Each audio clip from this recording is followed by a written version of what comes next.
Hasil dari analisis film yang pertama yaitu sinopsis. Dalam film 99 Cahaya di Langit Eropa menceritakan sepasang seorang suami istri yang berasal dari Indonesia yaitu Rangga Almahendra yang diperankan oleh Abimana Satya dan Hanum Salsabila yang diperankan oleh Acha Septriasa. Yang mana Rangga mendapatkan beasiswa untuk menimba ilmu di salah satu perguruan untuk mengejar gelar dokter di Wina, Austria. Sementara Hanum yang bekerja sebagai seorang jurnalis harus ikut serta menemani sang suami belajar di negeri orang, menjadi seorang istri yang berbakti.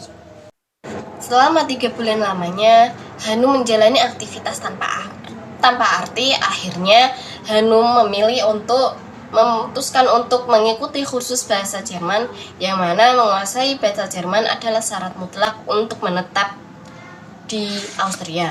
Dalam kursus ini, Hanum bertemu dan berkenalan dengan Fatma Pasha yang diperankan oleh Ralin Shah, seorang wanita berjilbab asal Turki yang lantas menjadi sahabatnya. Melalui Fatma dan putrinya Aisyah. Baik, di sini saya akan menjelaskan tentang unsur intrinsik, yaitu pertama ada tema. Tema dari film 99 Cahaya di Eropa ini adalah perjalanan menapah jejak Islam di Eropa yang dilakukan oleh Hanum dan Rangga. Pada latar belakang ada di Vienna, Austria, dan di Turki ada Hagia Sophia, serta di Paris ada Museum Louvre. Selanjutnya ada di Cordoba, waktu yaitu pagi, siang, sore, dan malam. Selanjutnya ada latar suasana, yaitu menyenangkan terbukti ketika di mana Hanum melakukan perjalanan mengelilingi Eropa untuk mengungkap sejarah Islam. Di dalamnya ditemani Fatma, saudari muslim yang ia temui di kota Wina, sampai penjelajahannya bersama Marion di kota Paris. Yang kedua ada menegangkan, terlihat ketika sempat terjadi percekcokan hebat antara Hanum dan Rangga yang diakibatkan oleh kesalahpahaman Hanum yang melihat Maria memeluk Rangga di depan matanya. Dan yang ketiga ada menyedihkan. Selanjutnya unsur intrinsik yang pertama ada tokoh. Di sini ada 10 tokoh. Yang pertama Hanum, kemudian Rangga, Fatma, Aisyah, Stephen, Khan, Maria, Marion, Profesor Reinhard, Ayah Khan, dan Ibu Khan gitu. Untuk terkait penokohan atau watak, yang pertama Hanum. Hanum itu teguh pada pendirian, mandiri, istri yang baik. Kemudian Rangga itu pintar, sabar, setia, baik hati, taat pada agama, dan ramah gitu. Kemudian untuk Fatma, penuh perjuangan, sabar, baik hati, ramah, mudah bergaul, optimis dalam memperkenalkan ajaran Islam. Kemudian ada Aisyah. Aisyah itu semangat, ceria, periang, baik hati, dan sabar. Kemudian untuk Stephen, penuh ingin tahu, suka meremehkan tapi setia pada teman. Kan ini optimis, berbakti kepada orang tua, emosian tapi suami yang baik juga gitu. Kemudian ada Maria, ramah, baik, lapang dada, pintar, semangat dalam segala hal, pantang menyerah. Kemudian Marion, baik hati, muslim sejati, ramah, dan bersahabat. Kemudian Profesor Reinhard, tegas, teguh pada pendirian.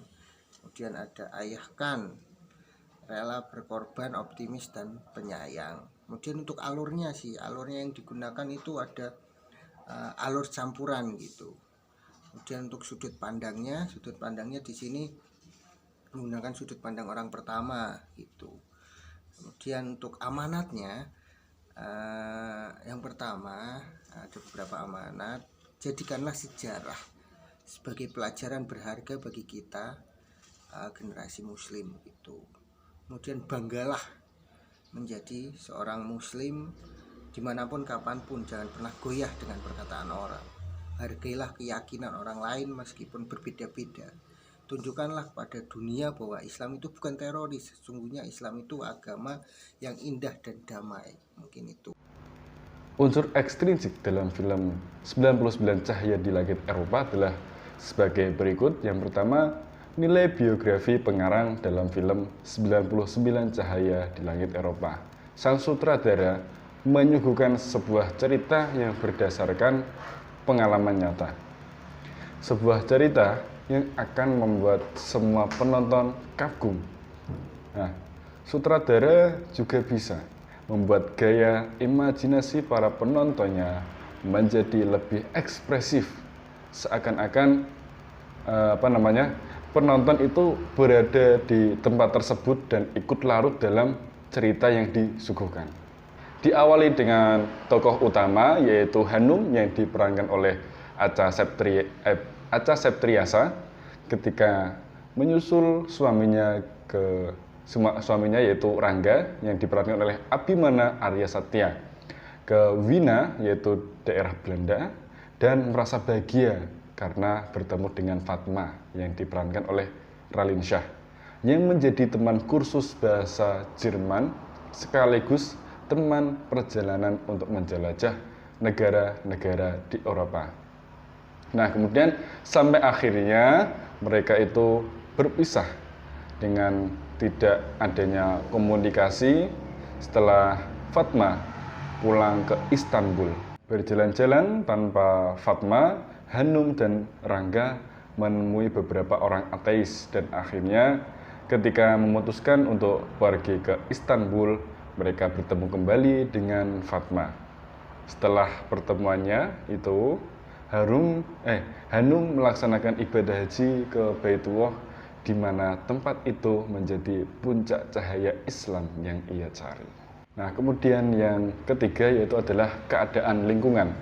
Film 99 Cahaya di Langit Eropa adalah film perjalanan dan sejarah Islam yang diciptakan sutradara agar para penontonnya dapat mengetahui kehidupan masyarakat Eropa dan sejarah peradaban Islam yang bersinar di masa lampau.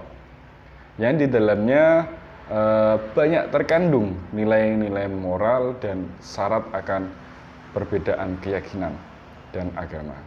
Film ini benar-benar menawarkan cerita yang berbeda dari film kebanyakan. Kisah peradaban Islam di Eropa diulas dengan begitu apik, membuat film ini menjadi sarana pembelajaran. Film ini juga mencoba menyampaikan banyak pesan moral para penontonnya. Salah satunya adalah sebagai pembawa acara. Melalui sosok Fatma Pasha, penonton diharapkan untuk menjadi agen muslim sejati. Seorang agen muslim yang terbaik, selalu tersenyum, membantu sesama, serta tidak membantu terhadap mereka yang beragama Islam. Cerita yang menarik dan pembelajaran moral yang terkandung, film ini juga menyuguhkan akting yang ciamik dari para pemerannya. Dengan pun yang berhasil menghidupkan tokoh Fatma Pasha, sosok wanita lembut yang kaya dengan ilmu pengetahuan. Aktor dan artis lainnya seperti Alec Abbad memerankan pria Pakistan, teman Rangga kuliah, Nino Fernandez yang memerankan Stefan, dan seorang ateis yang juga merupakan teman kuliah Rangga. Juga berhasil mendapatkan karakter yang diperankan dengan baik. Hanya saja film ini terdapat inkonsistensi penggunaan bahasa bagi para pemerannya dalam film ini. Tidak dijelaskan bagaimana tokoh-tokoh asing seperti Fatma Pasha dan putrinya, Ayesha Pasha dari Turki, Pakistan, dan Perancis, serta Marja dan Stefan dapat berbahasa Indonesia dengan fasih. Meskipun begitu, film ini tetap menjadi film yang tidak bisa dilewatkan dan sangat direkomendasikan untuk ditonton oleh kita semua.